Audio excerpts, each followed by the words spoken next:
جی بیٹا، چلیے آغاز کرتے ہیں۔ بسم اللہ الرحمن الرحیم۔ رب اشرح لی صدری ویسر لی امری واحلل عقدۃ من لسانی یفقہوا قولی۔ اچھا جی، چودھری محمد علی صاحب سے استعفیٰ لے لیا گیا مختلف وجوہات کی بنا پر۔ حالانکہ چودھری محمد علی صاحب اس وقت جو آئین پاکستان کو نافذ کرنے والے تھے، تمام تر خوبیوں کے باوجود سابق بیوروکریٹ بھی تھے اور اسٹیبلشمنٹ کے بھی بہت قریب تھے، لیکن بعض وجوہات کی بنا پر ان سے استعفیٰ لے لیا گیا۔ اب سکندر مرزا کے جو اس وقت قریب ترین تھے وہ ہیں حسین شہید سہروردی۔ حسین شہید سہروردی کا تعلق بنگال سے، یعنی ایسٹ پاکستان سے، اور اس لحاظ سے حسین شہید سہروردی ایک انتہائی قابل آدمی تھے اور قانون دان تھے، آکسفورڈ سے پڑھے ہوئے تھے، بہت ساری خوبیوں کے مالک تھے، اور ایسٹ بنگال مسلم لیگ کے جنرل سیکرٹری تھے۔ کہتے ہیں کہ اگر 1945-46 کے الیکشن میں جس کی بنیاد پہ پاکستان بنا، اگر حسین شہید سہروردی نہ ہوتے تو شاید ایسٹ پاکستان جو ہے وہ پاکستان میں شامل نہ ہوتا۔ اتنی بڑی تعداد میں ان کو سیٹیں اس میں حاصل ہوئیں، اور یہ سب کی سب ان کی محنت تھی۔ اور وہ خود اپنے متعلق یہ کہتے ہیں حسین شہید سہروردی کہ پاکستان جو ہے، ایسٹ پاکستان اور ویسٹ پاکستان، یہ تین بنیادیں ہیں اس کی، جس کی وجہ سے یہ آپس میں ایک دوسرے کے ساتھ جڑا ہوا ہے۔ ایک انگریزی زبان جو دونوں خطوں میں ایک رابطے کی زبان تھی، دوسرا PIA، اور تیسرا وہ اپنی شخصیت کے بارے میں کہتے تھے کہ تیسرا شخص میں ہوں۔ اور اس بات میں کوئی شک نہیں ہے کہ 1945-46 کے الیکشن میں متحدہ بنگال کے جو وزیر اعلیٰ منتخب ہوئے تھے وہ بھی حسین شہید سہروردی تھے۔ بہت بڑی شخصیت کے مالک، انتہائی قابل۔ کہتے ہیں اسکندر مرزا نے ان کو اپنے قریب کیا اور پھر پارٹی کے امور سارے طے کر کے ان کو وزیر اعظم کے لیے نامزد کر دیا گیا۔ ان کی کابینہ بھی خود ہی انہوں نے ساری بنائی۔ ملک فیروز خانون، ابو المنصور احمد، سید امجد علی، محمد عبد الخالق، میر غلام علی طالپور، AH دلدار احمد، سردار امیر اعظم خان، اور میاں جعفر شاہ، اور ظہیر الدین لال، ان سب کو یہ وزارتیں دی گئیں جو آپ کے سامنے نظر آ رہی۔ ملک فیروز خانون، سید امجد علی اور میر غلام علی طالپور، سردار امیر اعظم اور میاں جعفر، ان کا تعلق ریپبلکن پارٹی سے تھا۔ اور یہ میں بتاتا جاؤں کہ ریپبلکن پارٹی اس وقت دن بہ دن مقبول ہوتی جا رہی تھی، نہ صرف یہ کہ ایسٹ پاکستان میں بلکہ ویسٹ پاکستان میں بھی۔ اور ویسٹ پاکستان میں اس کے جو بڑے بڑے جلسے ہوئے تھے نا، ان میں لاہور، کراچی، راولپنڈی اور آپ کا شہر گوجرانوالہ بھی اس میں شامل ہے، جہاں حسین شہید سہروردی نے بہت بڑا کامیاب جلسہ کیا تھا۔ اچھا جی، اب اس کے بعد چیزیں آگے چلتی ہیں، معاملات آگے بڑھتے ہیں، تو حسین شہید سہروردی باقاعدہ طور پہ وزیر اعظم آفس میں آ کے اپنے کام کا آغاز کر دیتے ہیں۔ جو ان کے دور میں معاہدہ ہوا سیٹوں کا، یا جسے بغداد پیکٹ بھی کہا جاتا ہے، معاہدہ بغداد بھی کہا جاتا ہے، اس کی وجہ سے ان کے متعلق کہا جاتا تھا کہ ان کا جو جھکاؤ ہے وہ امریکہ اور یورپ کی طرف زیادہ ہے۔ اور اسی طرح جو نہر سوئز ہے، سوئز کینال کا ایک بہت بڑا ڈسپیوٹ تھا، میں صرف شارٹلی آپ کو بتاؤں گا۔ سوئز کینال میڈیٹرینین سی میں سے نکالی گئی، یعنی بحیرہ روم میں سے نکالی گئی، اور بحیرہ روم کا ایک بڑا حصہ مصر کو لگتا ہے۔ اور سوئز کینال نکالنے کا مقصد یہ تھا کہ یورپ تک کا راستہ جو ہے وہ آسان ہو جائے۔ پہلے سمندری راستہ بہت لمبا طے کر کے آنا پڑتا تھا، نہر سوئز بننے سے یہ فائدہ ہوا کہ وہ ایک شارٹ کٹ راستہ مل گیا، خاص طور پہ یہ گلف کنٹریز کو اور یہ سب کانٹیننٹ کے لوگوں کو۔ اب اس شارٹ کٹ وے کے ساتھ سمندری جہاز چلتے ہوئے نہر سوئز تک پہنچتے، اور اس کے بعد ویسٹرن یورپین کنٹریز تک جو ہے وہ بڑی آسانی سے جا سکتے تھے۔ اس میں کیا ہوا، اگلا معاملہ یہ بنتا ہے کہ سوئز کینال پہ برطانیہ، فرانس اور اسرائیل نے قبضہ کر لیا۔ عوامی رد عمل سامنے آیا، اور شدید ترین رد عمل آیا، اور اس رد عمل کے تحت پھر وزیر اعظم پاکستان جناب حسین شہید سہروردی صاحب نے ایک اخباری بیان میں کہا کہ اگر برطانیہ اور فرانس نے اقوام متحدہ کا فیصلہ تسلیم نہ کیا تو حملہ آوروں کے خلاف باقی ممالک مل کر اس وقت تک طاقت کا استعمال کرنے میں حق بجانب ہوں گے جب تک کہ دنیا میں پھر قانون کی حکومت قائم نہ ہو جائے۔ لیکن کیا ہوا، بعد میں باہم گشت و شنید سے یہ گتھی سلجھ گئی اور معاملات پھر اپنی جگہ پہ آ گئے۔ اور اس ساری صورتحال میں حسین شہید سہروردی کا کردار جو ہے وہ سامنے آیا۔ ان کے ساتھ جو گورنر تھے مغربی پاکستان کے، وہ میاں مشتاق احمد گورمانی، حسین شہید سہروردی سے کہا گیا کہ ان کو برطرف کر دیں، لیکن ان کے ساتھ چونکہ ان کا ورکنگ ریلیشن شپ بہت اچھا تھا تو حسین شہید سہروردی نے اسٹیبلشمنٹ کا جو مطالبہ تھا اسے ماننے سے انکار کر دیا اور کہا جی یہ نہیں ہوگا۔ اسی دوران الیکٹوریٹ ایکٹ پاس ہوا 1956 کا، اور اس کے بعد جو ایک اور معاملہ چل رہا تھا مہاجرین کی آباد کاری کا، دیکھ لیں تقریباً 9-10 سال لگے، بلکہ بعض مہاجرین کی آباد کاری جو ہے وہ ان کے کاغذات کی کلیئرنس 63-64 تک چلتی رہی۔ آخری جو کلیم وغیرہ داخل ہوئے نا مہاجرین کے، وہ ضیاء الحق کے دور میں ہوئے۔ ضیاء الحق نے پھر 85 کے بعد کہا تھا جی جتنے مہاجرین کو کمپنسیشن ہو چکی ہے وہ کافی ہے، باقی جو ہے وہ اب ان کی کوئی کمپنسیشن نہیں ہوگی۔ پھر کچھ لوگ عدالتوں میں چلے گئے، عدالتوں سے ان کو ریلیف مل گیا، تو پھر یہ معاملات آگے بڑھے۔ اسی دوران حسین شہید سہروردی نے ایران کے ساتھ ایک بڑا تاریخی معاہدہ کیا جو سرحدی معاملات تھے، کیونکہ پاکستان کے ساتھ دونوں جو سرحدیں لگتی ہیں افغانستان کی اور ایران کی، یہ معاہدے بنیادی طور پر برٹش گورنمنٹ نے کیے ہوئے تھے، اور یہ جو ڈیورنڈ لائن ہے یہ ایک برٹش تھا، سر مارٹیمر ڈیورنڈ، اس کے نام کے اوپر اس بارڈر کا نام ہے جسے ہم ڈیورنڈ لائن یا پاک افغان سرحد کہتے ہیں۔ اسی طرح ایران کے ساتھ جو سرحد ہے اس کا معاملہ بھی ایسے ہی تھا۔ اب باقاعدہ اس کو لیگلائز بنانے میں جو اہم کردار ادا کیا گیا وہ اس دور میں ہوا۔ اچھا، دوسرا ایک معاملہ یہ تھا کہ 1 یونٹ بن چکا تھا، اب 1 یونٹ کو ختم کرنے کے لیے ایک پوری مہم چلائی گئی۔ گورنمنٹ نہیں چاہتی تھی 1 یونٹ ختم ہو، اور نہ ہی اسٹیبلشمنٹ اس بات کو چاہتی تھی۔ بہرحال اس کی تنسیخ کے لیے اس وقت قرارداد جو ہے وہ لائی گئی۔ تو چلیے سب سے پہلے تو ہم حسین شہید سہروردی صاحب کے مختصر حالات زندگی آپ کو بتاتے ہیں۔ 8 دسمبر 1893 کو مغربی بنگال کے شہر مدنہ پور میں ان کی پیدائش ہوئی۔ اسی شہر سے انہوں نے کلکتہ سے پھر بعد میں سینٹ زیویئرز کالج میں پڑھتے رہے، اعلیٰ تعلیم کے لیے آکسفورڈ گئے، قانون کی ڈگری حاصل کی، ایم اے انگلش کی، یا لٹریچر سے بڑی ان کی وابستگی تھی، اور کہتے ہیں کہ اللہ تعالیٰ نے ان کو غیر معمولی صلاحیتیں دی تھی۔ اور ایک ان کا یہ بھی مسئلہ تھا، کہتے ہیں نیند بہت کم لیتے تھے، سوتے بہت کم تھے، کام کرنا ان پہ ختم تھا، 18-20 گھنٹے کام کرتے تھے۔ بعض کہتے ہیں کہ پرائم منسٹر آفس میں سب سے لیٹ جو شخص نکلتا تھا وہ وزیر اعظم خود ہوتے۔ اچھا، سوتے کس طرح؟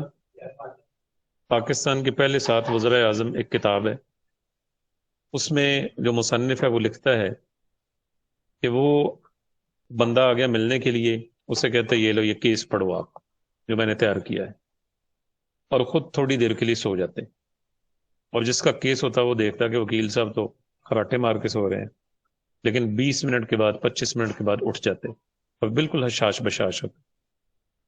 اس طرح سے 20 منٹ 25 منٹ اس طرح سے ان کی نیند تھی۔ انتہائی محنتی اور بہت اچھا کام انہوں نے کیا۔ اچھا، اس حوالے سے ایک چیز اور آپ کو بتا دوں، لیاقت علی خان سمیت جتنے بھی لوگ تھے وہ ان کے خلاف تھے۔ جب ادھر تقسیم ہوئی ہے تو اس وقت یہ بنگال کے وزیر اعلیٰ تھے۔ گاندھی جی نے ان سے کہا کہ آپ ابھی ہمارے ساتھ ادھر رہیں، آپ کے رہنے سے یہ فائدہ ہوگا کہ ہندو مسلم فسادات نہیں ہوں گے۔ اب کہتے ہیں کہ وہ اس بات کے اوپر راضی ہو گئے، اور ادھر سے ادھر خطرہ پڑا ہوا تھا لیاقت علی خان اور باقی لوگوں کو کہ اگر حسین شہید سہروردی واپس آ گیا تو باقیوں کا جو معاملہ ہے وہ خراب ہو جائے گا، وہ پیچھے چلے جائیں گے۔ لیکن انہوں نے اس کا حل یہ نکالا کہ انہوں نے ایک قانون پاس کر دیا کہ جو بندہ 6 مہینے کے اندر اندر پاکستان آ کے رہائش رکھ لے گا اسے تو یہاں کی نیشنلٹی مل جائے گی اور اس کی ممبرشپ بچ جائے گی، اور جس نے 6 مہینے کے اندر اندر یہاں رہائش نہ رکھی اس کو یہاں کی نیشنلٹی نہیں ملے گی۔ اب یہ جب قانون رکھا گیا، پاس کیا گیا، تو حسین شہید سہروردی اس وقت کلکتہ میں تھے اور ہندو مسلم فسادات کو بچانے کے لیے کام کر رہے تھے، تو یہ وقت پہ واپس نہ آگے آ سکے، اس وجہ سے ان کی اسمبلی کی رکنیت جو ہے وہ ختم ہو گئی، اور یہ سب کی سب بددیانتی صرف ان کو سیاست سے دور رکھنے کے لیے کی، اور جو ان کی گاندھی کے ساتھ ملاقاتیں یا جو تقسیم کے وقت کے فسادات ہیں ان سے بچانے کے لیے جو کام تھا، اس کو بعد میں پھر کتابوں میں بھی آیا، رپورٹس بھی آئیں، اس کے اندر ان کو مانا گیا کہ اگر یہ وہاں نہ ٹھہرتے تو شاید قتل و غارت اس سے بھی کہیں زیادہ ہوتی۔ بہرحال حسین شہید سہروردی واپس آ گئے، واپس آئے تو ابھی اس وقت جو ہے اس طرح کا نظام نہیں تھا جو ابھی بار کونسلز کا ہے۔ ابھی تو آپ نے ممبرشپ لینی ہے نا، جب وہ کل کو آپ فارغ ہو کے جائیں گے، لا آپ کا مکمل ہو جائے گا، تو ممبرشپ کے لیے جائیں گے تو آپ کو ایک تو وہ انٹرنس کا ایگزام دینا پڑے گا، وہ جو ابھی لازم ہوا ہے، اس کے بعد آپ کسی نہ کسی بار کونسل کے ممبر بنیں گے، اور پھر مقامی بار کونسل میں آپ کو ممبرشپ دی جائے گی۔ تو کہتے ہیں حسین شہید سہروردی جب واپس آئے تو انہوں نے کراچی، لاہور کی بار کونسلز کے لیے اپلائی کیا تو ان کو ممبرشپ نہ دی گئی، اور اس وقت ممبرشپ کا قانون یہ تھا کہ جو مقامی جج ہوتا تھا وہ ممبرشپ فارم کے اوپر دستخط کرتا تھا کہ یہ وکیل صاحب کو یہاں پریکٹس کرنے کی اجازت ہے۔ اب تو ان کے اپنے چیئرمین بن گئے نا بار کونسل کے، اس وقت جج ہوتے تھے حاضر سروس۔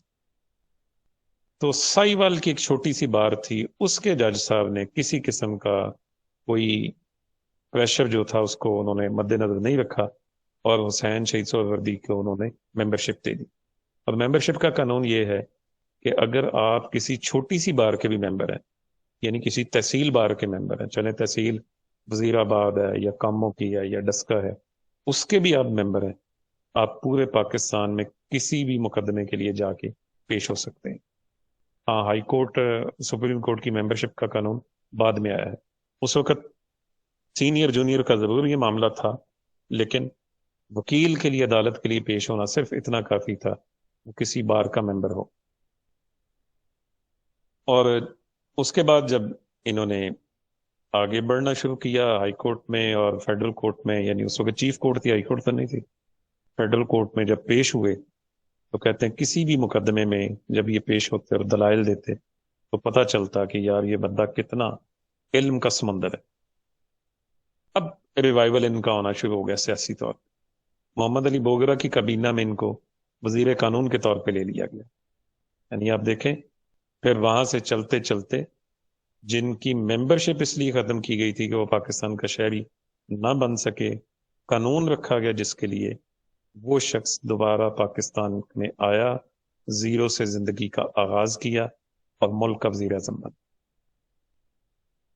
اور اسی طرح آپ کی جو ابتدائی طور پہ دیکھا جائے وکالت بڑی کامیاب تھی، اور ترک معالات کی تحریک میں یہ کلکتہ کے ڈپٹی میئر تھے، اور میئر جو تھے مسٹر سی آر داس تھے۔ اسی طرح مغربی پاکستان میں جب یہ آئے تو انہوں نے آ کے مختلف عوامی اجتماعات سے خطاب کیا، بلکہ 2-3 واقعات شاید میں نے پچھلے سیشن میں بھی آپ کو یہ بتائے تھے کہ حسین شہید سہروردی جب وزیر اعظم بنے ان کے خلاف بہت بڑا طبقہ اٹھ کے کھڑا ہو گیا، طلبہ تحریکیں شروع ہو گئیں، کراچی کیپٹل تھا پاکستان کا، اور کہتے ہیں کہ طلبہ اکٹھے ہو کے آ گئے وزیر اعظم ہاؤس کے باہر، اور سہروردی مرد آباد کے نعرے لگ رہے ہیں۔ تو سہروردی صاحب نے کہا کہ مجھے ان طلبہ سے بات کرنے دیں۔ سیکورٹی کے لوگوں نے کہا نہیں جناب، آپ کا جانا رسک ہے، آپ کو نقصان نہ پہنچے۔ تو انہوں نے کہا نہیں، میں اپنے نقصان کا ذمہ دار ہوں، اور گاڑی لی، مجمع میں جا کے پہنچے، مائک لیا، بات چیت کرنی شروع کی کہتے ہیں 10 منٹ کے بعد سارا مجمع خاموش ہو گیا. 1 گھنٹہ سپیچ کی اور تمام طلبہ جو ہیں سہروردی زندہ باد کے نعرے لگا کے. اب یہاں کھلبلی مچ گئی کیونکہ دن بہ دن حسین شہید سہروردی کی پاپولیرٹی بڑھتی جا رہی. 3 فائلیں کہتے ہیں جن کے سامنے آئی ہیں. اگر یہ ان کو مان لیتے تو شاید اگلی ٹرم کے لیے بھی یہ وزیر اعظم ہوتے. ایک تو 1958 کے الیکشن کی تھی.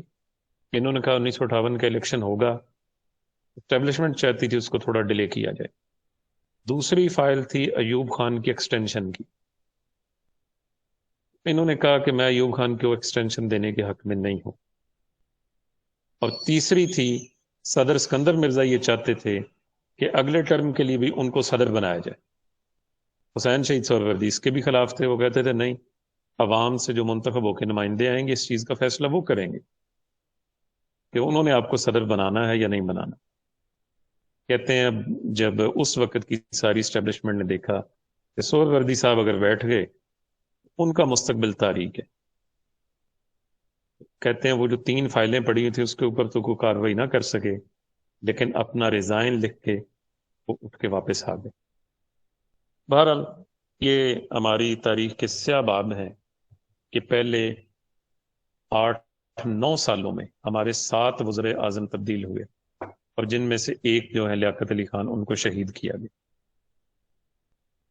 وہ بہت ساری کتابیں سہروردی صاحب کے اوپر بھی لکھی گئی ہیں، ان کے کردار کے اوپر لکھی گئی ہیں، ان کے معاملات پہ لکھی گئی ہیں.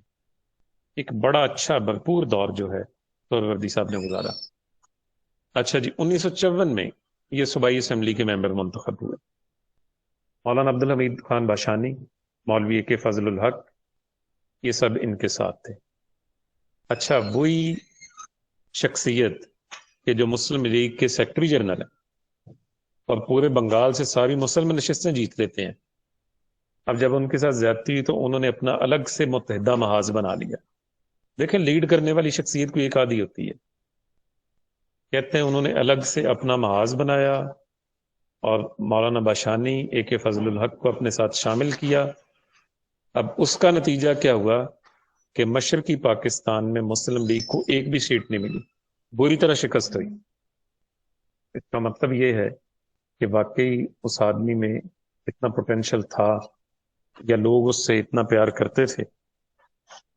بہرحال 20 دسمبر 1954 کو انہیں مرکزی حکومت میں وزیر خزانہ مقرر کر دیا گیا. جب وزیر خزانہ بنایا گیا تو ان سے پوچھا کسی نے کہ آپ کیوں وزیر خزانہ بن رہے ہیں؟ انہوں نے کہا کہ مجھے یہ کہا گیا ہے کہ اگر میں نے کابینہ کو جوائن نہ کیا تو ایوب خان مارشل لا لگا دے گا اور اس کو چیف مارشل لا ایڈمنسٹریٹر بنانے کی ساری تیاریاں مکمل ہو چکی.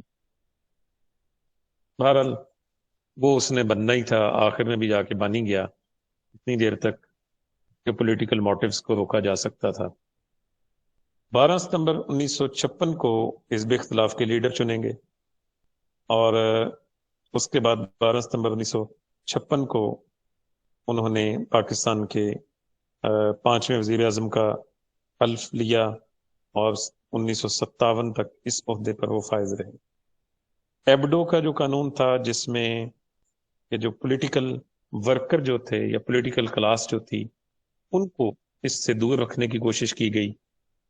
کہتے ہیں حسین شہید سہروردی کو دل کا پرابلم ہوا، بیرون ملک چلے گئے اور اس کے بعد وہ بیروت گئے اور بیروت کے ہوٹل کے اندر مردہ حالت میں پائے گئے.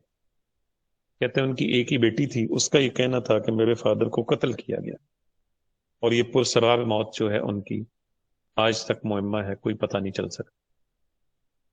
ان کے دور کے جو اہم چند ایک واقعات ہیں ان میں پاک ایران سرحدی معاہدہ ہے جو 1956 میں ہوا. اور جیسے کہ میں نے آپ کو پہلے بتایا نا کہ یہ معاہدہ برٹش دور میں ہوا تھا ایران کی اس وقت کی حکومت کے ساتھ. ایران میں بادشاہت رہی ہے شروع سے اور یہ بادشاہت رہی ہے 1979 تک، 1979 تک ایران میں بادشاہت تھی. اور جب انقلاب آیا امام خمینی کا 1979 میں، اس کے بعد پھر یہ الیکشن ہونا شروع ہوا اور اب یہ صدر بنتے. صدر اس وقت بھی ہوتے تھے لیکن الٹیمیٹ کنٹرول جو تھا وہ بادشاہ کے پاس ہوتا. معاہدہ سیٹو جو ہے وہ بڑا اہم تھا جو آپ کے دور میں ہوا، اور یہ اسے بغداد پیکٹ بھی کہا جاتا ہے۔ اس کے اندر ترکی کے وزیر اعظم بھی شامل تھے، عراق کے وزیر اعظم بھی شامل تھے، اور جب اس معاہدے کی پاسداری نہیں کی جا سکی، کیونکہ معاہدہ یہ بنا تھا اس لیے کیا گیا تھا کہ اگر ممبر ملکوں کے خلاف کسی قسم کی کوئی جارحیت ہوتی ہے تو یہ سارے مل کے اس فریق کا مقابلہ کریں گے، اور فلسطین کے بارے میں بالکل واضح تھا کہ اقوام متحدہ کی تجاویز کے مطابق اس کے مسئلے کو حل کیا جائے۔ مارچ 1955 کو برطانیہ اور 23 نومبر 1955 کو پاکستان اور 3 نومبر 1955 کو ایران نے اس میں شمولیت اختیار کی، اور جون 1957 میں امریکہ بھی اس معاہدے کا حصہ بن گیا۔ باقاعدہ رکن نہ بنا مگر اسے مبصر کا درجہ حاصل تھا۔ 14 جولائی 1958 کو عراق میں جب فوجی انقلاب رونما ہوا، عراق نے اس معاہدے سے علیحدگی اختیار کر لی، اور اس کا بغداد سے دفتر جو تھا، صدر دفتر، وہ ترکی کے صدر مقام انقرہ میں منتقل کر دیا گیا۔ یہ ذرا ایک تاریخ ٹھیک کرنی ہے، وہ ہے 12 مارچ 1957 ہے، یہ 45 نہیں ہے، 1957 ہے۔ پاکستان ایران نے، اور 15 مارچ کو ترکی نے بھی اس سے علیحدگی اختیار کر لی۔ اب جو اگلا پوائنٹ میں آپ کو پڑھانے جا رہا ہوں یہ بڑا امپورٹنٹ ہے۔ اس میں بہت ساری ایسی چیزیں جو آج تک آپ نے سنی ہیں وہ ساری چیزیں اس میں واضح ہو جائیں گی۔ ہم نے آج تک وہی بیانیہ سنا ہے جو ہماری اسٹیبلشمنٹ نے یا ہمارے سرکاری ٹیلی ویژن نے ہم کو دیا، اور اصل صورتحال کچھ اور ہوتی ہے۔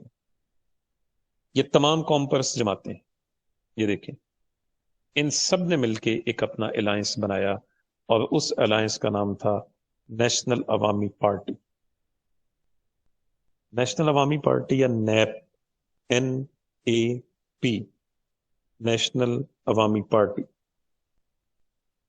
اس میں جو جماعتیں تھیں اس میں میاں افتخار الدین، میاں محمود علی قصوری، مسٹر GM سید، جن کے متعلق یہ کہ وہ سندھ کو الگ وطن بنانا چاہتے ہیں، اور وہ اس نہج پر کب پہنچے اور کیوں پہنچے وہ آپ کو کوئی نہیں بتائے گا۔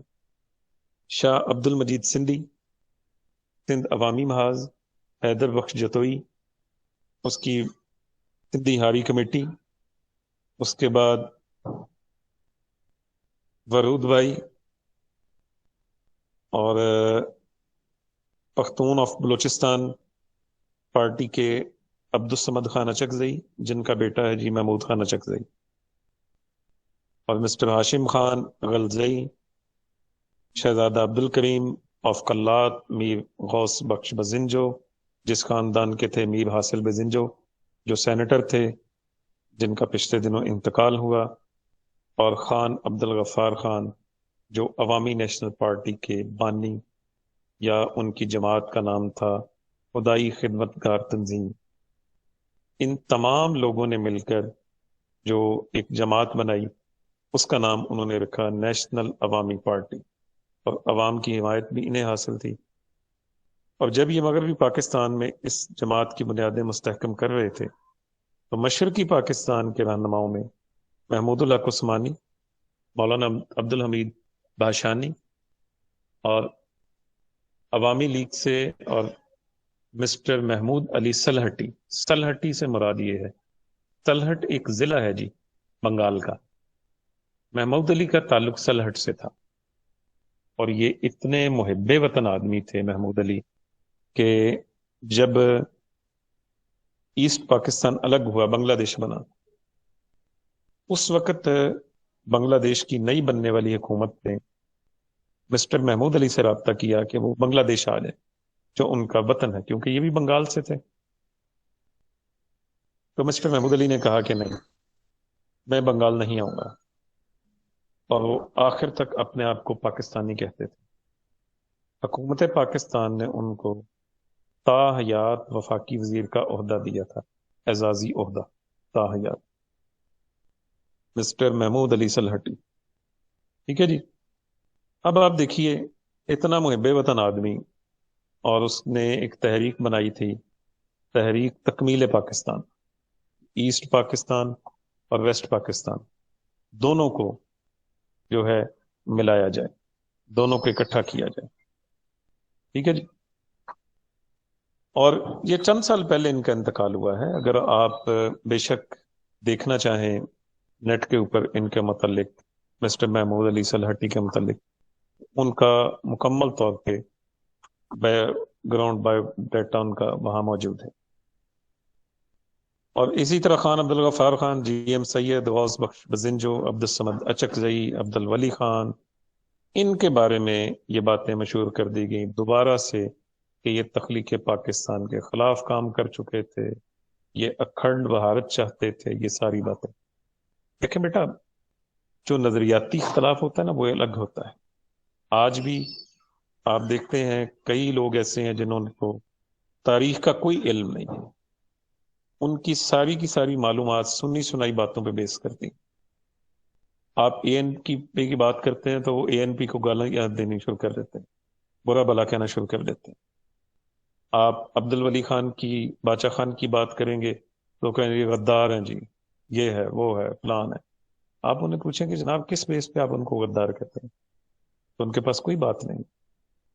ان لوگوں نے قیام پاکستان کے حوالے سے نظریاتی اختلاف کیا تھا، لیکن یہ محب وطن تھے اور انہوں نے پاکستان کے ساتھ پورا، جس طرح سے بلوچ آپ دیکھ لیں، غوث بخش بزنجو، عبد الصمد اچکزئی، یہ سب کے سب محب وطن تھے، اس میں کوئی شک نہیں ہے۔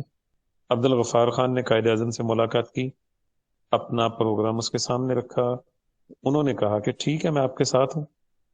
اسٹیبلشمنٹ کو پریشانی لگ گئی، اگر یہ قریب ہو گئے تو پھر ہم کیا بیچیں گے، ہم کس کو غدار بنائیں گے۔ اور یہ آن دا ریکارڈ ہے کہ 2 ملاقاتیں ہوئی ہیں باچا خان عبد الغفار خان کی۔ اس لیے بیٹا یہ سب کے سب لوگ انہوں نے مل کے نیپ بنائی، یعنی نیشنل عوامی پارٹی بنائی۔ اور آگے چل کے دیکھیے گا اس قیام کے اوپر جو ہے، دیکھیں جماعت اسلامی ہمیشہ سے پرو اسٹیبلشمنٹ رہی ہے، یہ جماعت جو ہے اس میں کوئی شک نہیں۔ جماعت اسلامی پرو اسٹیبلشمنٹ رہی ہے، اسٹیبلشمنٹ کے ساتھ رہی ہے، چاہے وہ بنگال ہو، بنگال میں بھی جماعت اسلامی کے اس وقت جو لوگ تھے انہوں نے وہاں البدر الشمس بنائی، یعنی جس چیز کے لیے ان کو اشارہ ہوا یہ ان کے ساتھ رہے۔ مولانا مودودی صاحب رحمۃ اللہ علیہ اس وقت زندہ تھے، انہوں نے پھر اس وقت جو ہے ان جماعتوں کے اس اتحاد کو غلط قرار دیا۔ انہوں نے کہا جی کہ یہ جو اتحاد بنایا گیا ہے ان تمام جماعتوں کا، یہ ملک کو نقصان پہنچانے کے لیے ہے۔ ایک منٹ بیٹا۔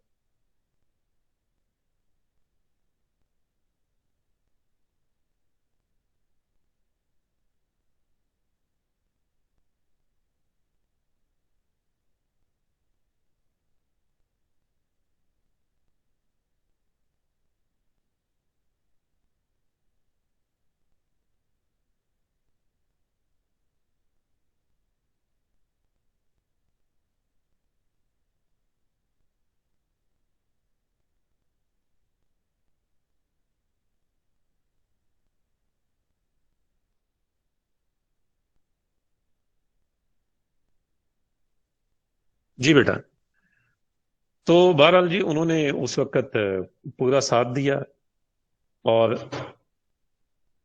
اس کے بعد معاملات جیسے جیسے آگے چلتے گئے، وحدت مغربی پاکستان کو ختم کرنے کے لیے، یعنی صوبے بحال کرنے کے لیے، اگر میں سادہ لفظوں میں آپ کو سمجھا سکوں، دوبارہ سے تحریک چلائی گئی، اور عوامی نیشنل پارٹی یا نیشنل عوامی پارٹی نے اس قرارداد کو منظور کر لیا، اور مسلم لیگ نے رائے شماری یا بحث میں حصہ نہیں لیا۔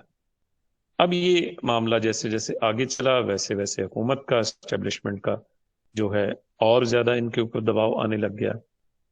الٹیمیٹ کیا ہوا کہ اس ساری صورتحال میں ریپبلکن پارٹی نے اس چیز کی شدید مخالفت کی، اور انہوں نے باقاعدہ طور پہ اس حوالے سے کوشش کی کہ کوئی ایسی صورت نہ بنے، اور ان کی یہ کوشش جو ہے وہ کامیاب رہی۔ 13 ستمبر 1957 کو ریپبلکن پارٹی اور نیشنل عوامی پارٹی کے مابین وحدت مغربی پاکستان کی تنسیق کا معاہدہ طے پا گیا۔ تنسیقی قرارداد بھی بنا لی گئی۔ صدر مملکت سکندر مرزا اور وزیر اعظم حسین شہید سہروردی کے درمیان مکالمہ ہوا کہ وحدت مغربی پاکستان جو ہے اس کو ہر قیمت میں بحال رکھا جائے گا، وحدت کو یعنی 1 یونٹ کو ختم نہیں ہونے دیا جائے گا۔ اور پھر ایسا ہی ہوا کہ 1 یونٹ کو انہوں نے ختم نہیں ہونے دیا۔ 24 ستمبر کو صوبائی کابینہ میں 1 گھنٹے سے بھی کم مدت میں یونٹ کے متعلق صدر وزیر اعظم کے بیانات کے اوپر فیصلہ کر لیا گیا، اور مسلم لیگ اور نظام اسلام پارٹی نے صدر وزیر اعظم کے خیالات کی تائید کی، اور 12 اکتوبر 1957 کو ڈھاکہ میں قرارداد منظور کی گئی، جس میں وحدت مغربی پاکستان کا قیام آئین کے مطابق عمل میں لایا گیا تھا۔ دیکھیں، جس کے پاس طاقت ہوتی ہے وہ اپنا کام، یہ آج سے نہیں ہے، یہ اس وقت سے ہے۔ میں ایک چلے مثال آپ کو دیتا ہوں۔ یہ جب چیف آف آرمی سٹاف کی ایکسٹینشن کا یہاں معاملہ تھا، اس وقت کیا ہوا؟ ملک کا وزیر اعظم منتخب ہو رہا ہے تو 181 ووٹوں سے منتخب ہو رہا ہے۔ اب اس کے بعد آپ دیکھیں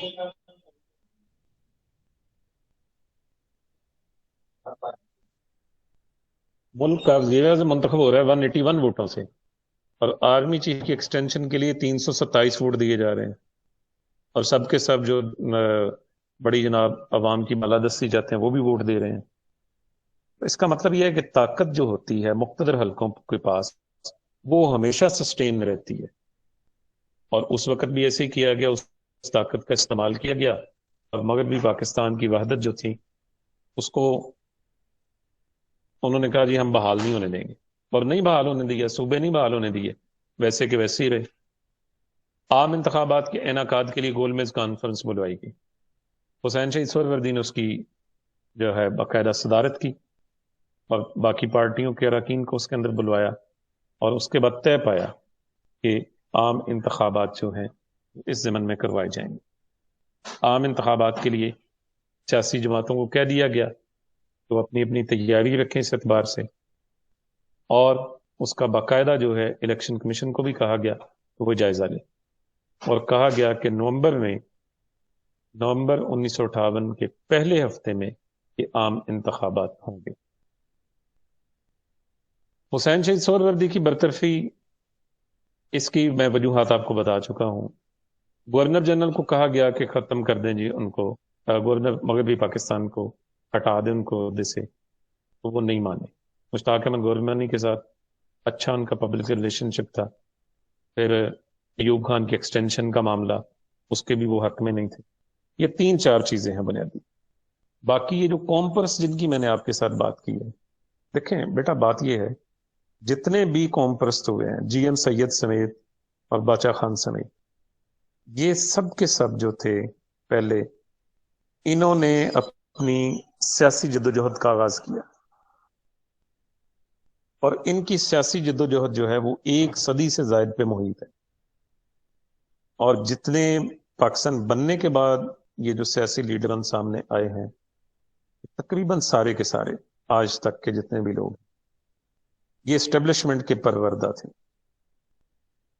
جتنے بھی اس کے بعد لوگ پیدا کیے گئے، اپنی مرضی سے لائے گئے، محمد علی بوگرا صاحب کو یا دیگر جتنے بھی وزراء اعظم لائے گئے، جنا لیگ بنائی گئی، کنونشن لیگ بنائی گئی، یا اس کے بعد ضیاء الحق نے دوبارہ سے مسلم لیگ بنائی، پیپلز پارٹی بنی، وہ بعد میں ان کے اسٹیبلشمنٹ کے ساتھ تعلقات خراب ہو گئے۔ جیسے بھٹو صاحب کو اسٹیبلشمنٹ نے وزیر اعظم بنایا، لیکن بھٹو صاحب کو اپنے اختیارات کا جب پتہ چلا تو وہ اکڑ گئے، انہوں نے کہا نہیں میں کوئی بات نہیں آپ کی مانوں گا، میں آئین کے مطابق چلوں گا، کرسی سے ہاتھ دھونا پڑا۔ اور اسی طرح آپ دیکھیں بینظیر بھٹو کے ساتھ بھی ایسا ہی ہوا، نواز شریف کے ساتھ بھی ایسا ہی ہوا، جتنے بھی یہ لوگ آئے ہیں۔ اب کامپرستوں کا جو معاملہ ہے، کامپرس جو ہیں ان کا چونکہ ایک بہت بڑا المیہ رہا ہے، کیونکہ وہ اپنی اپنی قوموں کو ریپرزینٹ کرتے تھے، اور اس کی وجہ سے وہ صرف اپنے صوبوں یا اپنے علاقوں تک محدود رہے۔ اگر وہ قومی دھارے میں آتے تو شاید ان کا امپیکٹ زیادہ ہوتا۔ اب ان کی اس طاقت کو توڑنے کے لیے سب کو غدار بنایا گیا. آپ دیکھ لیں ایک آدمی جس کا پاس تاریخ کا کوئی علم نہیں ہے، آپ جی ایم سید کی بات کریں گے وہ کہے گا غدار تھا، سندھ علیحدہ کرنا چاہتا تھا. آپ عبد الصمد دچکزئی کی بات کریں گے وہ کہیں گا جی وہ پختونستان چاہتا تھا، قوم پرست تھا. آپ خان عبد الغفار خان کی بات کریں گے تو وہ کہیں گا جی وہ غدار تھا جی، وہ پاکستان بننے کے خلاف تھا. کتنے ہی ایسے لوگ، ایسے سیاستدان جو اس وقت پاکستان بننے کے خلاف تھے، بعد میں پاکستان بن گیا تو یہاں کے وزیر بنے، یہاں سیاست میں رہے، اور بڑے اگلے لیول پہ بھی وہ آئے سب کے سب. تو بہرحال حسین شہید سہروردی کو ہم نے کھو دیا، ایک بڑا اچھا وزیر اعظم، بہت اچھا کام کرنے والا، اس کے اندر اللہ تعالیٰ نے بہت ساری صلاحیتیں اس کو رکھی تھیں اس کے اندر، وہ ہم نے گنوا دیا.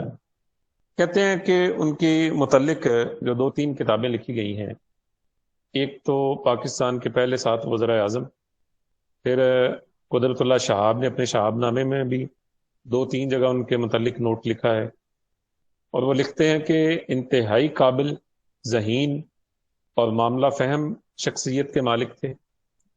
ہاں جیسے میں نے آپ کو بتایا نا، کچھ ان کی شخصیت کے فلاز تھے. وہ ناچ گانا، اس طرح کی رقص و سرور کی محفلیں پسند کرتے تھے. ان کے سیکٹری ان کے متعلق کہتے ہیں کہ رات 1 بجے تک وہ دفتر میں بیٹھ کے کام کرتے. اس زمانے میں کراچی میں ڈسکو کلب بہت ہوتے تھے، اس کے بعد وہ کلب میں چلے جاتے اور صبح تک جناب وہاں ناچتے رہتے، اور صبح جیسے ہی وزیر اعظم آفس میں آتے تو پورے حشاش بشاش ہوتے. تھوڑی دیر کرسی پہ بیٹھ کے یا 15-20 منٹ اونگ لیتے، 2-4 خراٹے مارتے، پھر جناب A1 ہو کے تو اپنے کام کا آغاز کر دیتے. سر ڈسکو میں شراب وغیرہ بھی انجوائے کرتے ہیں؟ جی یہ سارا کچھ چلتا رہا ہے، بالکل جو آپ پوچھنا چاہ رہے ہیں وہ چلتا رہا، ایسے ہی ہوتا تھا. اور کہتے سر ہیں یہ کہ آپ نے بولا ہے آگے، سر آپ نے بولا ہے کہ وہ جو سول گورنمنٹ ہے، سوری اسٹیبلشمنٹ نے سول گورنمنٹ کو دھوکہ دیا، تو یہاں تو سر جیسے وہ کہتے سر جی آپ بات کر لیں. یہاں میں کہہ رہا ہوں کہ ضیاء الحق نے بھٹو نے ایوب خان کو، ایوب خان نے اسکندر مرزا کو، یہ سارا کنیکشن سر کتنا اسٹرانگ تھا، دوست تھے، اور اقتدار نے ان کو کیا بنا دیا. اقتدار تو بیٹا دیکھیں نا ایسی چیز ہے کہ بادشاہوں کو آپس میں لڑوا دیا. اورنگزیب نے اپنے بیٹوں کے لیے بڑا اچھا نظام بنایا تھا. اس نے اپنے بیٹوں کو علاقے تقسیم کر دیے تھے، ایک کو دکن دے دیا، ایک کو بنگال دے دیا. اب اس کے بعد کیا ہوا، جیسے اورنگزیب کا انتقال ہوا تو اس کے بیٹوں کے درمیان پھر تخت نشینی کی جنگ ہوئی ہے. ایک بچ گیا تھا جو فروخ سیر ہے، اس نے پھر 2-2.5 سال 3 سال حکومت کی ہے، وہ فوت ہو گیا پھر. اور باقی جو ہیں وہ سارے کے سارے اس تخت نشینی کی جنگ کی نظر ہو گئے، قتل ہو گئے، آپس میں ایک دوسرے کو مار دیا. تو یہ تو آپ کو پتہ ہے پھر پاور پالیٹکس ہے، یہ بڑے معاملے. سر یہ جو میں نے سیریز بتائی ہے، اس میں اسٹیبلشمنٹ نے سول گورنمنٹ کو بھی دھوکہ دیا اور سول گورنمنٹ نے اسٹیبلشمنٹ کو بھی دھوکہ دیا. یہ ہمیشہ سے ہوتا ہے. مجھے آپ بتائیے، چلے میں اس بات پہ سے قطع تعلق میں نہیں بات کرتا کہ سٹنگ گورنمنٹ کی کارکردگی کیا ہے یا کیا نہیں ہے، لیکن چلیں ایک بندہ وزیر اعظم بن گیا ہے، اب اس کو کام کرنے کا موقع دیا جائے. سارے وزیر اس کے خود تعینات کیے جا رہے ہیں، لسٹ اس کو دی جا رہی ہے. جو ان کی اپنی پارٹی کے جو ریئل ورکر تھے وہ کتنے لوگ اب ان کے اندر رہے. ایک اسد عمر نظر آتا ہے جی، یہ جو باقی جتنے بھی لوگ ہیں، آپ فواد چودھری کو دیکھ لیں، یہ پہلے کاف لیگ میں، پھر پیپلز پارٹی میں، ابھی پی ٹی آئی میں. یہ سارے کے سارے وہ لوگ ہیں جنہوں نے الیکشن سے 1.5 سال پہلے پارٹی جوائن کی ہے. تو سر یہ جو وزیر اعظم اپنی مرضی سے کچھ لوگوں کو لگانا چاہ رہے ہوں لیکن نہیں لگا سکتے. اب وزیر اعظم کا اختیار ہے نا کہ باہر کوئی اگر ایمبیسیڈر کی سیٹ خالی ہوتی ہے، لیکن آپ دیکھتے ہیں جیسے ہی کوئی ایمبیسیڈر کی، سفیر کی سیٹ خالی ہوتی ہے تو فوری طور پہ کسی نہ کسی لیفٹیننٹ جنرل کو وہاں تعینات کر دیا جاتا ہے. اب ان کے پاس تو جناب ایک سمری جاتی ہے کہ سائن کر دو جناب، بس کرنے پڑتے ہیں. جیسے میں نے آپ کو بتایا نا اسٹیبلشمنٹ، یہ آج ہی نہیں اس کا رو رہے لوگ ہیں، یہ 70 سال سے یہ معاملہ ہے.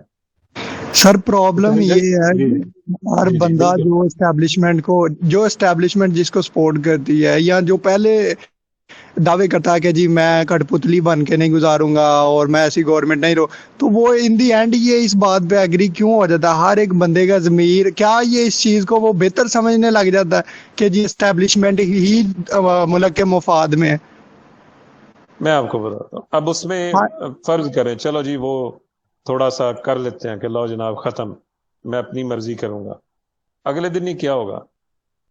فارغ کر دیا جائے گا، فارغ کروا دیا تو جائے گا. سر بہت ساری اگر چیزیں ان کے فارغ کر پاس ہیں اس دیتے وقت.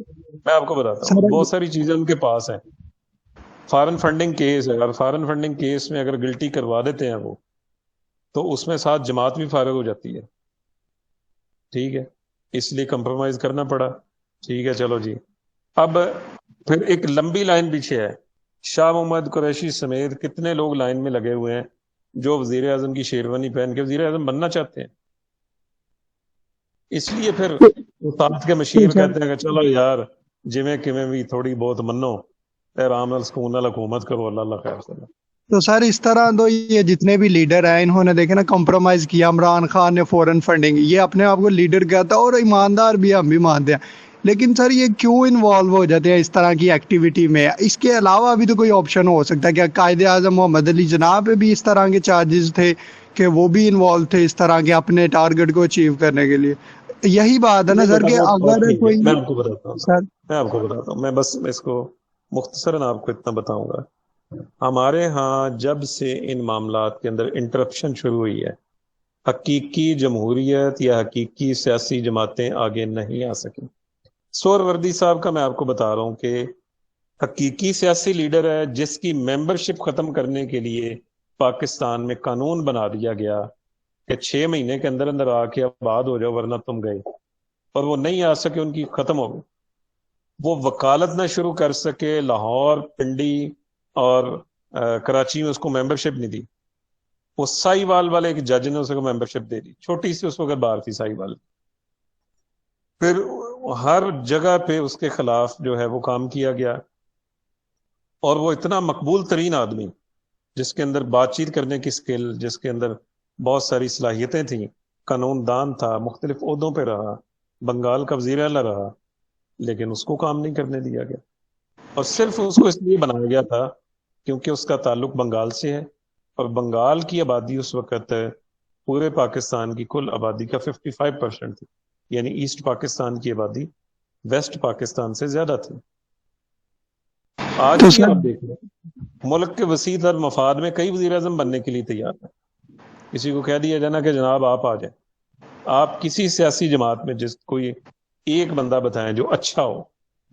ہر سر سیاسی جماعت میں اچھے لوگ بھی ہیں، اچھے لوگ بھی ہیں نا، انہیں سر کہا یہ جائے جو گا تو آپ ملک کے وسیع تر مفاد میں آ جائیں. منٹ نہیں لگائیں گے، آ جائیں گے. تو سر اس طرح تو یہ جو اسٹیبلشمنٹ ہے یہ ہر بندے کو گلٹی ڈکلیئر کر رہی ہے. اس طرح میرے خیال میں تو اگر یہ قائد اعظم محمد علی جناح کے دور میں بھی ہوتی نا تو ان پہ بھی کوئی چارج لگا کے ان کو بھی غدار ڈکلیئر کر دیتی جیسے ان کی بہن کو ڈکلیئر کیا تھا. تو ان جی کے ٹھیک ہے. پاس میں یہ ہے کہ سر وہ گلٹی ہوتا نہیں لیکن نااہل کر دیتے ہیں. یعنی وہ وقتی طور پہ ہمارا سسٹم ہی ایسا ہے کہ فوری ایکشن پلان نہیں ہوتا تو ٹائم لگتا ہے. تو اتنی دیر میں بندے ویسے ہی جو عوام ہوتی ہے اس سے اکتا جاتی ہے کہ جی یہ لیڈر ہے ہی نہیں، پروپیگنڈا میں آ جاتی ہے ساری عوام.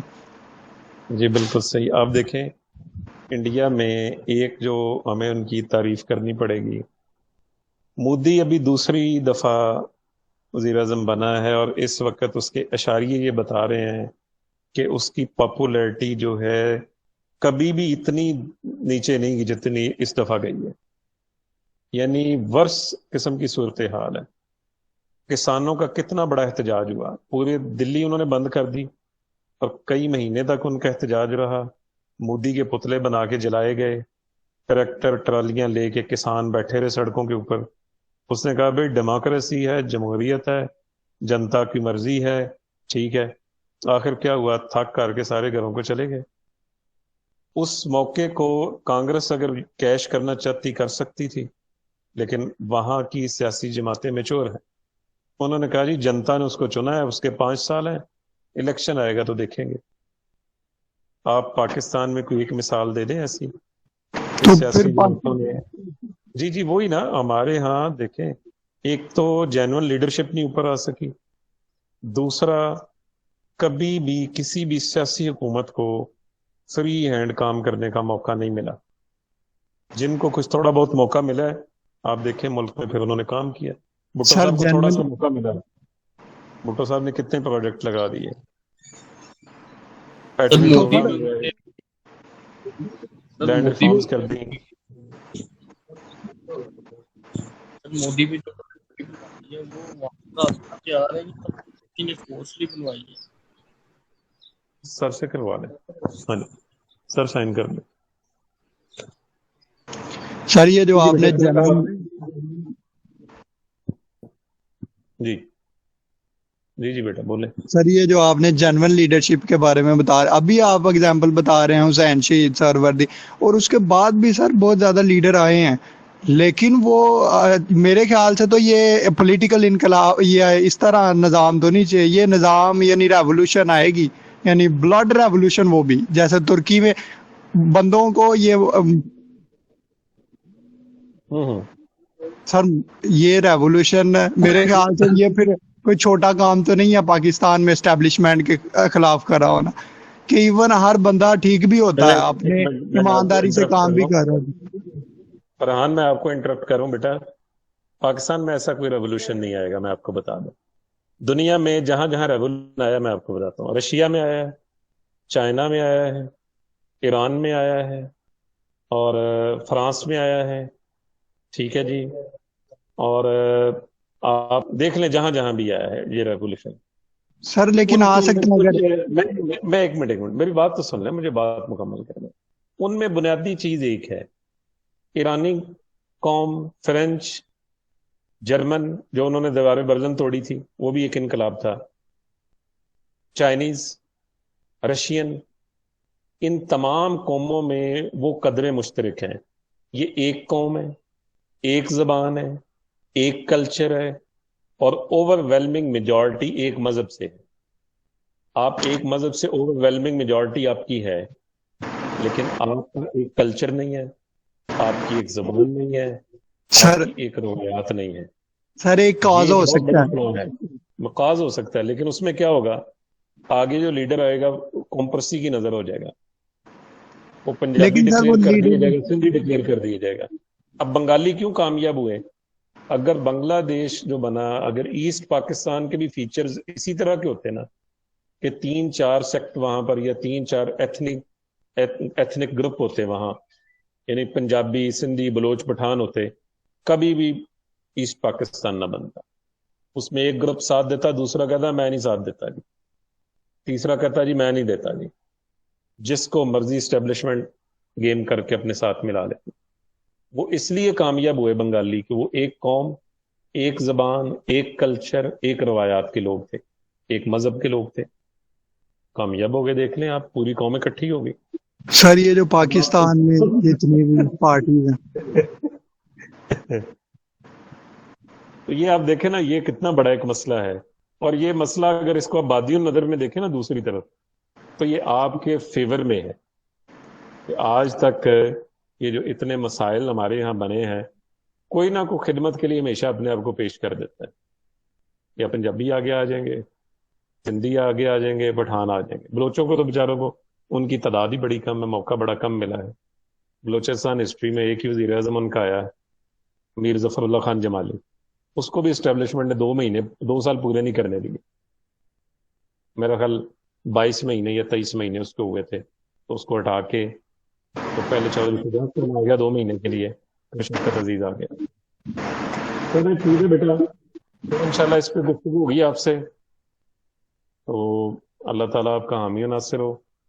ٹھیک ہے سر وہ ایک کاز تو سن لیں جو میں بتا رہا ہوں کہ جس کے ذریعے وہ ریولوشن ہو گیا ہے. جی بیان کریں آپ. سر وہ کاز یہ ہے کہ اسلامک کاز ہو سکتا ہے، کہ اگر وہ بھی مسئلہ یہ آ جاتا ہے کہ سنی شیعہ آ جاتا ہے، اگر سنی لیڈ کریں گے تو شیعہ اختلاف کریں گے، اہل حدیث اختلاف کر دیں گے. لیکن اسلام پہ اگر یہ اکٹھے ہوتے ہیں یا کوئی اسلامک پارٹی آتی ہے، کیونکہ ان کو موت کا ڈر بھی نہیں ہوتا، اور جس کو موت کا ڈر نہیں وہی میرے خیال سے ریولوشن لا. ہاں یہ بات ٹھیک ہے. یہ ہے جی ایک چیز ہے کہ آپ مذہب کی بنیاد پہ ان کو اکٹھا کر سکتے ہیں جی اگر یہ کسی ایک لیڈر پہ متفق ہو جائیں تو. ہیں جی جی سر. وہ ممکنات میں سے ہے لیکن خاصا مشکل آپشن میں سے ایک آپشن ہے یہ والی. جی سر. جی سر ٹھیک یہ ہے جی دیکھیں نا بچ رہے ٹی ہیں. ایل پی، سر ٹی ایل پی کو دیکھ لیں، یہ پہلے اس نے ہی ارینج کیا اسٹیبلشمنٹ نے اس کو نواز شریف کے اگینسٹ، لیکن اب دیکھ لیں جب وہ دوبارہ یوز کر کے اس کو پھینکنا چاہ رہی ہے تو دیکھ لیں آپ کیا نتیجہ نکلا ہے اس کا. وہ جنازے کا سین دیکھ لیں، اور اس کے بعد وہ دیکھ لیں سر وہ کمپرومائز کر رہے ہیں، ایون تھوڑا بھی کمپرومائز نہیں کر رہے، اور اپنے آپ وہ قید بھی ہو رہے، سارا کچھ ہو رہا ہے، لیکن کسی سے بات چیت بھی نہیں، ان کا ایک موقف ہے اس پہ ڈٹے ہیں.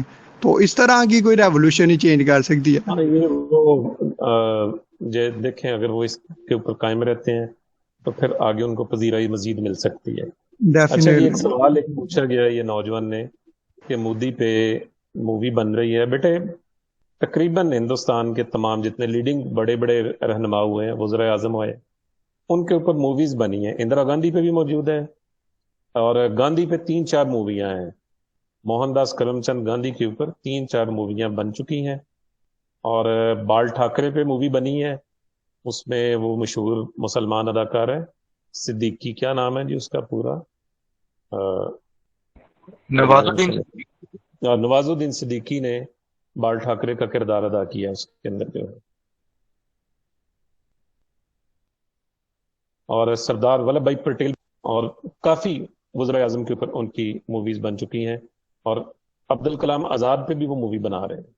اے پی جے عبد الکلام جو ان کے صدر رہے ہیں، ان کا معاملہ اور ہے جی. وہ سیاسی لحاظ سے میں سخت ان کا مخالف ہوں ہر لحاظ سے، لیکن اس بات کو میں مانتا ہوں کہ سیاسی لحاظ سے وہ بڑے میچور ہو چکے ہیں. 3 صدر آج تک آئے وہاں مسلمان، فخر الدین، ڈاکٹر ذاکر حسین اور اے پی جے عبد الکلام، مسلمان صدر آئے ہیں.